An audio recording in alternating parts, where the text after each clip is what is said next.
Kerryn, thank you so much for being here today. I think the interesting thing that Kerryn's been able to do, she's worked with leading organisations for a really long time and done some extraordinary work into understanding adaptability and how to manage change.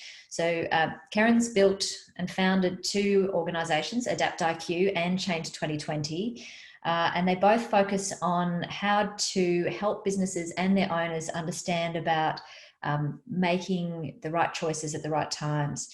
So she works with people to ensure that they have the tools and techniques to improve their performance and well-being, and their ability to embrace ambiguity, which is actually become, I think, the theme of this year. If there's nothing else that we've learnt is about how volatile the future may be looking, and how we can't predict anything that's happening. So we're living in this uncertain world. One of the things I value about Kerryn is that she's very straight talking, and she's also comes at things from a different perspective, and she's really values the insight to be able to create some of these new tools for people. She's done a lot of work in building IP around her organisation for AdaptiQ, which is called IAM, which is the global first research-based assessment tool to provide you with information about how you tolerate ambiguity, and then how do you go about managing that uncertainty. And so for those of you who'd like to take that test, I'm sure you can go through to her website. She's got heaps of tools in terms of mind and healthy mind habits. And so one of the things she wants to do is to help manage stress, manage anxiety in the workplace, and help people understand how they can tolerate those things better. She's also done an MBA with QUT, and she's the non-executive director for Hummingbird House Foundation and has done lots of charity work in her life. So Kerryn, great to have you with us today. You were in charge of my muting. Yes, my host. So thank you so much for that introduction. It was interesting and informative, obviously, listening to my previous speakers just now. You know, the work that we do is very much around what this slide says. So fear, uncertainty, and discomfort are your compasses towards growth. The challenge with that is that not everyone agrees with that. In actual fact, the vast majority of people really do get quite stuck in terms of change. And so Amanda's done a great job of giving you a little bit of a background around, you know, who I am and what I do. Really very much my focus is about helping people to lean in towards the opportunity of change. People tend to step back due to fear and really not wanting to go forward. But in my work, my experience, personal experience as well, as Amanda says, I've got a couple of organisations. You know, we've had our ups and downs. We've had to pivot like everyone else has had to as well. Fundamentally, if I learned nothing else in my life, I know this, that change is a choice. I can let the entire world feel like it's controlling me, or I can actually work out what parts of it I can control. And what we did is, as a result of working with so many different leaders over the last 20 odd years, understood that so many people felt like things were being done to them. And, you know, largely that is true. No one on earth obviously saw this pandemic coming across. No one expected that we were going to be in this circumstance. And when we find that we're in a situation where change is all around us, it can totally overwhelm. It stresses us. Anxiety levels go up. You know, the fact of the matter is that anxiety manifests itself in uncertainty. And have we ever been more uncertain than we are right now? And so given that our brains crave certainty, what we need to do is work out, well, what can we do around that? So the work that we've done with QUT, we've been in partnership with them for a little over 3 years now. It's been a fantastic learning for me, certainly to have academics who think differently and come at problems from a really different perspective than what I do. But the blend of that together has been that we've been able to identify why is it that some people literally step into the opportunities that change presents, whereas a whole lot of other people tend to step back. And I think increasingly what's happening is that when we are in such an uncertain space, as we're so actively looking for this certainty, we forget what we actually can do. And what we can do is we can provide clarity for ourselves and for others. Certainly the work that we do is around helping people to understand that if I can lead myself first, then I can actually lead others. part of the research that we went through, and we applied this on a regular basis, was to understand not only your tolerance levels to ambiguity and how to adapt to it, but what are some of those habits. So when Amanda approached me about speaking in this session today, I was enthusiastic with the title. You know, it is Healthy Mind Habits. And the interesting thing for us was, with our research, there was nothing that suggested to effectively lead change, manage change, or direct change is to fill in the Gantt chart more comprehensively. There's nothing that says that you need to do more mind mapping or anything like that.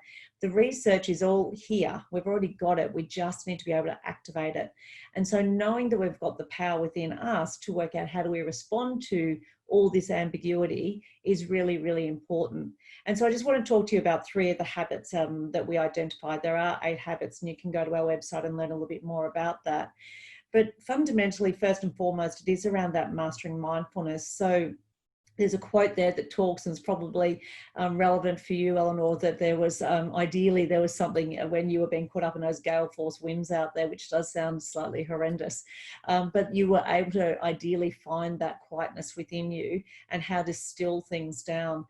Absolutely, when we are in a situation when we feels like a storm is overwhelming us, if we're in any position at all where we can just make that stop for a period of time so we can collect our thoughts, we know that there's a whole lot of challenge around when our emotions take over us.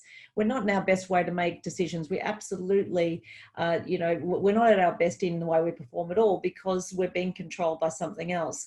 So by actively stepping into this mindful place, and it doesn't mean you need to meditate for half an hour every morning. It means that we practice some deep breathing. It means exactly what you were saying in terms of getting into nature, and the use of the word awe. I just love that. You know, stepping outside of your area of comfort for a period of time, stretching at your desk, eating mindfully. There are so many things we can do, and simply all it does is it helps us to get back into a sense of what we can control.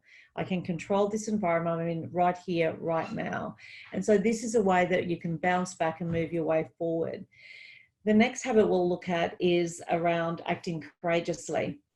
And so what does that mean to be brave enough to take a step forward? Well, every single one of us is brave every day. One of the things I've loved about COVID, and I don't even know if that's an acceptable thing to say, but is how remarkable people have been in terms of how they've adapted so rapidly.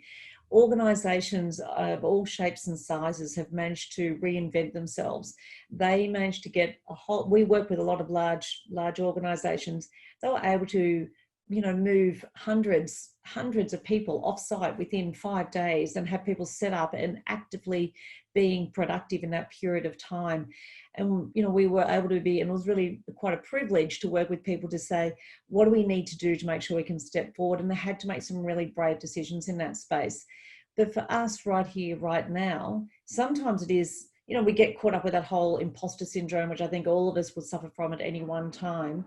But what is it that I need to do to be brave enough just to take that one step forward? And it is about the tiny, small steps that then actually build to that bigger area for us. So we need to make sure that we find the decisions that we need to implement, even when it's frightening. And that's what the courage is all about. It's not about saying I'm the bravest person on the planet. It's about saying I feel that sense of fear. I do feel unsure, but I'm going to take a step forward regardless. And the last one I'll just talk to you about today is around cultivating curiosity. The thing about when we're in a situation of ambiguity, it's unfamiliar, it's unknown, we don't have any past learnings we can lean back on and say, when we did it like that and the last time, it worked or it didn't work. But a great way to actually get some control for yourself and get some clarity is to find out more. Now, we know what it means to be curious. We know what it means to ask open questions, but I have to be honest and say that when we're under stress and pressure, it's not something that a lot of people automatically go to. It's more about, how do I fix this? How do I make this go away? How do I stop it? The data and the research that we went through was all about, if you can find out more, if you can get curious and really be curious as opposed to ask questions because you've been told to, that you can actually get to a place to say, I can look at this from a different perspective. And so you're able to take an information from a different angle and appreciate it for what it is. It may not necessarily get you to the outcome you thought you were going to, but it does enable you to explore things a little bit more. It also gives you that opportunity to say, I'm not the person that's just going to accept this is what's happening to me. As I said, you know, look at one of my favorites is all the cafes and restaurants who got curious about how they could survive. And so now they're all doing, you know, takeaways, or the big conference coordinator and concerts where they actually had, you know, setting up stages, and now they had flat pack desks being sent out. There's 1,000 stories. People got curious so they could do it a little bit differently, and that's exactly what needed to happen. So there's 3 of the 8 habits that we've been exploring with QT in terms of our research. You can learn a little bit more by going to the AdaptiQ Minds website, and there's a link under resources which takes you directly to habits, and will give you a little bit more detail there. But the thing I want to leave you with is it's actually your choice. We've got it, it's in here and it's in here, and we just need to activate it, and ideally do it with others, and we'll take a step forward together. Thanks very much.